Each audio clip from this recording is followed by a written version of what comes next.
right, it's Monday. This is GameSpot Daily, the show where we cover the top news stories in 30 minutes or less. Today, probably less. I'm Callie. I'm joined by Michael Hyam. Hi. We had a case of the giggles right before this went on. Damn. It's getting too old for this, man. It's Yeah, you know. it's tough in the streets, yo. It is. It sure is. Yeah. But we do have news to cover. Some stuff from over the weekend you might have heard, but we do want to talk about, and some newer stuff, starting with something that we talked about in the tease form last week. So this show is a little bit, that's about 15 minutes. You know what else is about 15 minutes? This Uncharted fan film starring Nathan Fillion. Yeah. What was your initial headline that you pitched for this video? My headline was Nathan Fillion made a self-insert Uncharted fan fiction movie. And that is kind of what it is. That's kind of what it is. So last week, Nathan Fillion was teasing something with that 7/16 with the Instagram the Drake post picture with Drake. We talked about this last week. Yeah. But this is what it is: a 15-minute fan film that he made, starring himself as Nathan Drake, which is just self-aware. The opening text does make it clear that it is a fan film, not an official Uncharted. Yeah, so this isn't like endorsed by Naughty Dog or Sony or anything like that. So it's straight up. We're going to play a little bit of it here so you can check it out while we talk a little bit about it. Because I watched it this morning when I came into the office. I was like, I should probably watch this. You watched it and several people came up to talk to you about other things and you kept having to pause it. Yeah, man. Which I'm sure didn't help the movie-going experience. I really didn't care all that much.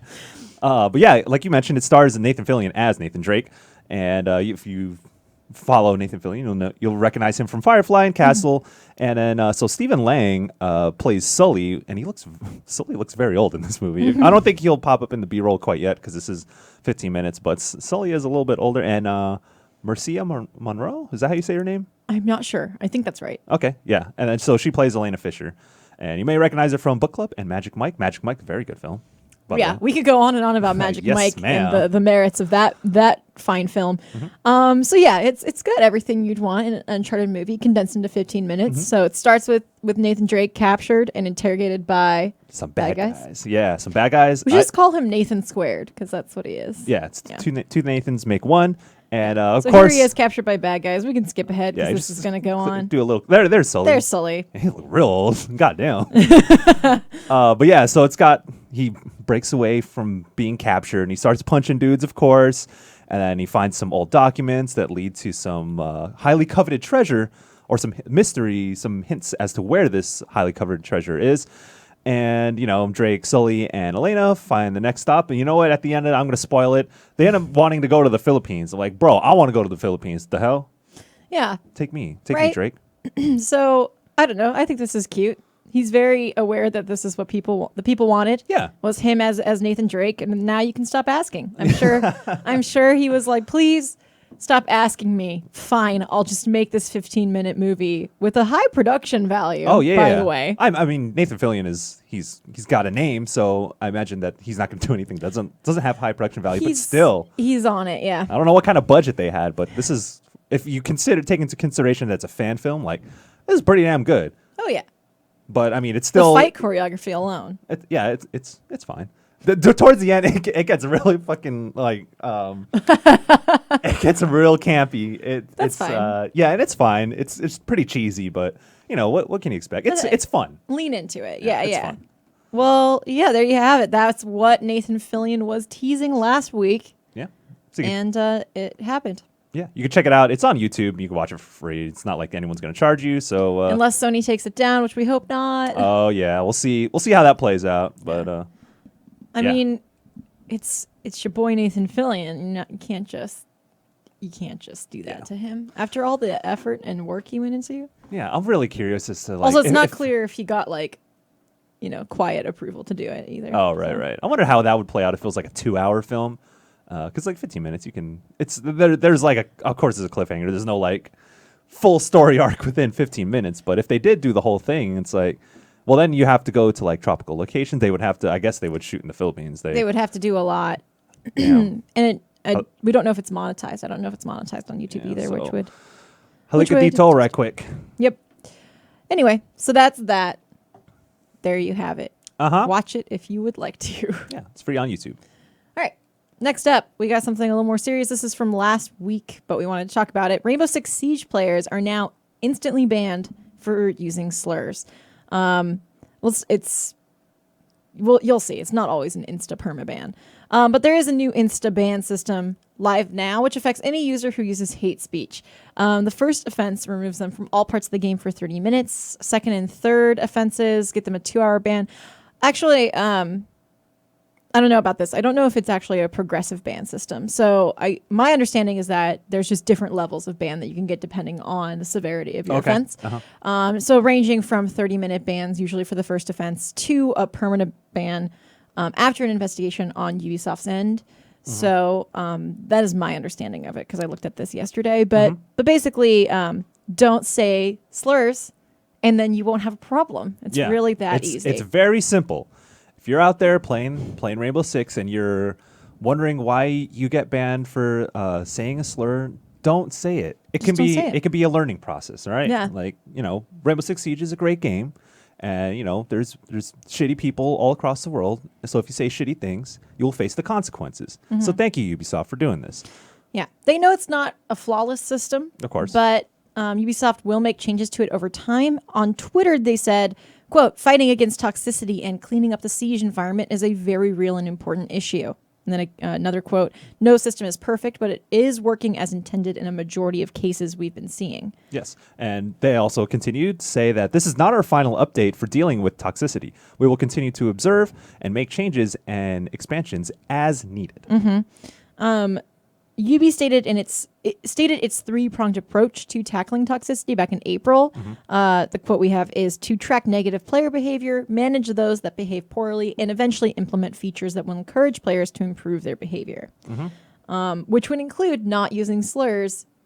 I know some people are like, well, what if I was just joking? It's not a joke. It doesn't matter. It's not funny. It don't matter. It's just not funny. You're making it an alienating place. I mean, we've all been in a position. I think we've all been teenagers, probably, unless you currently are a sure teenager. Hope we have. But like, I was a teenager, and I didn't understand necessarily like why certain words were bad. Right. But sometimes you're alienating people, or worse. You're just saying shit you shouldn't be saying. Yeah, honestly. It's not cute and it's not funny. So. Yeah. So I'm glad that they're doing this. I'm so glad. So like everyone who's mad, if you mad about this, stay mad. And if and if you happen to run into this problem, you're like, oh, you're genuinely curious as to like why this is. Like I said, it could be a learning process. Take a step back and be like, okay, well, maybe I should take something into consideration that I wouldn't have otherwise. So, I'm really bothered by Jake wearing the yellow flannel to a yellow background. Yeah, they look like bumblebees. They're very cute. Oh yeah, it's the black and yellow, black and yellow, black and yellow. Oh my god. Yeah. I like that we have gameplay of Siege, but it like in between it's just cuts. Jake and May. Yeah. Anyway, yeah. So I think here at GameSpot Daily are happy that Ubisoft is taking this step. Obviously, they'll continue to iterate upon the system. Yeah, Blizzard also said that they want a similar system for Overwatch, which I think it could definitely use. And also didn't something about Fallout 76. I think you wrote a piece about how Bethesda is also cracking down on this. Right. Or will. When I interviewed Pete Hines at E3, he talked about how in Fallout 76 they want to implement ways. Basically, it sounds like you can opt into PvP stuff. So Pete Hines described it like in Fallout 4, if you see a Deathclaw, you can fight the Deathclaw, and if you die, you can either try again or walk away. Okay. And decide, I'm not leveled up enough for this, I'm going to walk away. And he said that they wanted the Fallout 76 PvP to work similarly. So you can, if you're not having fun anymore, you can be like, tapping out, I'm done. Oh, okay. I don't know exactly how that's going to work, but I think it's a cool idea that you can basically consent to PvP. Right. And somebody can't really troll you because you can just say, nope, I'm done. Yeah. It's nice to see developers, take toxicity into consideration when they build their games, because it ain't no fun when people are being shitty to you, and you shouldn't do it. And like to have systems in place that just get in front of that, man, can only get better, I suppose. Yeah, because then in a way, this also makes the shitty people like snitch on themselves. So be better. Yep, be better. All right, so there's that. Okay. All right, moving on. Whew, this one's a doozy. Yeah. Sekiro, Shadows Die Twice's revive mechanic, that's a lot of S's, means it might be even harder than Soulsborne games. I'm going to say that again because it's a lot of words. Yes, sure. Sekiro, Shadows Die Twice has a revive mechanic that might mean it could be harder than Soulsborne games. Okay.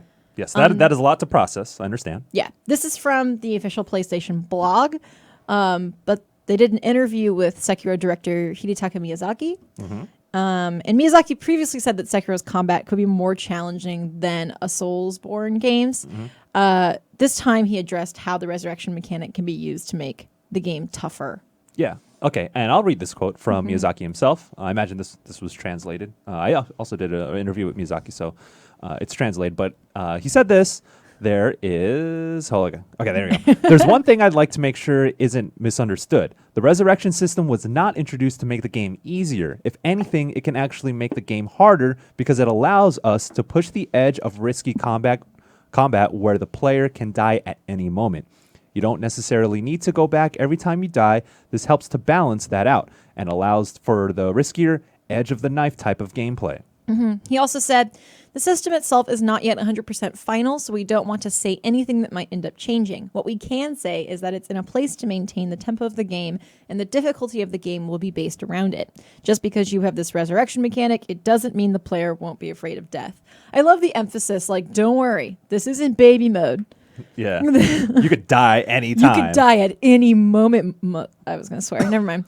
That's all right. I already messed that up throughout the show, but whatever.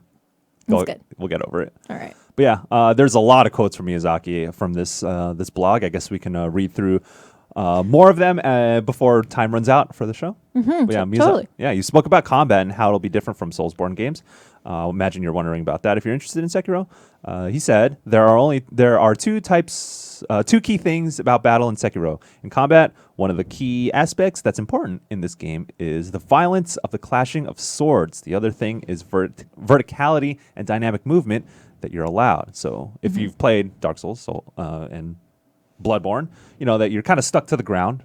It's more about bobbing and weaving, but here it's like almost like Tenchu, like where you can like jump on roofs and you can jump, and it's a little bit more acrobatic, I would say. By the way, we're watching the E3 trailer for Sekiro. I think. Anyway, he also says that dynamism is in the combat as well. There are lots of different ways to approach a battle, such as stealth or using your arm tools, attacking from above, for example. Some of your ninja tools can take advantage of an enemy's weakness as well. Or if you want, you can just go straight in with your sword. So flexibility. That's cool. Yeah. Do we want to keep reading more quotes? You could read. You could probably read. Check out that. I'm gonna end this. You know how to read, probably. Yeah. So you can go check out that. That was that whole interview is on PlayStation blog. Yes. So you can check that out if you're very interested in Sekiro Shadows Die Twice. I know I am. Yeah. So I did read through that thing. Yeah, and, the interview headline is Interview Miyazaki on the Limbs and Lore of Sekiro Shadows Die Twice. So if you're interested in reading more and not having us do a bedtime story read through to you. I'm into bedtime stories. I'm totally into bedtime. You know, let us know in the comments if you would rather us give you a nice bedtime story. It's the morning though. Like I don't know if y'all want to be going to sleep. It's night somewhere. Yeah, I suppose it is night over in the UK. So tomorrow, if you're watching, if you're watching, I hope this is a lovely bedtime story because I know how much you. I'ma put you to bed. Love Japanese history. That's a good song. I like that. All right. Otsukare-sama deshita. We have 1 minute. What do you want to say in our 1 minute? I do want to shout out Jake Decker, who you saw in the black and yellow checked shirt, did a video interview with Mike Pondsmith, the creator of Cyberpunk 2020. It's really cool. It's beautifully edited, this interview, but it's all about the lore and the world of Cyberpunk and the Cyberpunk universe. And of course, Cyberpunk 2020 serves as the inspiration for 2077, CD Projekt Red's next game. And Mike Pondsmith is working closely with them on that. He also talked about like his reaction to the trailer for Cyberpunk 2077. So it's really cool, and it's on YouTube now. So check that out. Yeah, Mike Pondsmith he's a character. He's His voice is so lovely to listen to. He's real good. I like him a lot. The comments are like, he sounds like God. So check that out. Please do. It's very good work. Jake does very good work, and it's probably like the most excited he's been for a game in forever. So he puts in a lot of work there. So you could check out his feature on Cyberpunk. And then we should probably shout out that the stream is anime today. Black Clover. Eric Tay is heading up our live stream at 11:30 a.m. PT if you're watching live. So it's on a little bit after this. They are streaming Black Clover, which is in like closed beta right now, briefly during a brief window of time today, and then it'll go dark until release. Sounds like. So if you're interested in the Black Clover game, I think it's Black Clover Quartet Nights, I think is the title, something like that. Check that out. We'll be streaming that shortly after this. Yes. All right. Well, let's give some thanks before we go. I want to thank me. I want to thank you. I want to thank Matt, Tony. I want to thank Chris. I want to thank Tamar. And I want to thank you. Thank you for watching. We'll be back every day. We are back tomorrow, of course. Tuesday. Well, you're not back, but I am. Oh, I forgot. Yeah, I won't be here Tuesday and Wednesday. I'm doing some. We'll miss you. I'm going to be playing some football. He's going to be doing, I don't know if I can talk about it, but you'll be I'll gone. just say, yeah, I'm going to be playing some football. Yeah. So we will be back, though. I will be back with a guest to be determined. Yep. Tomorrow. All right. And we will see you then for more news. Cool. Thank you for watching. Bye-bye.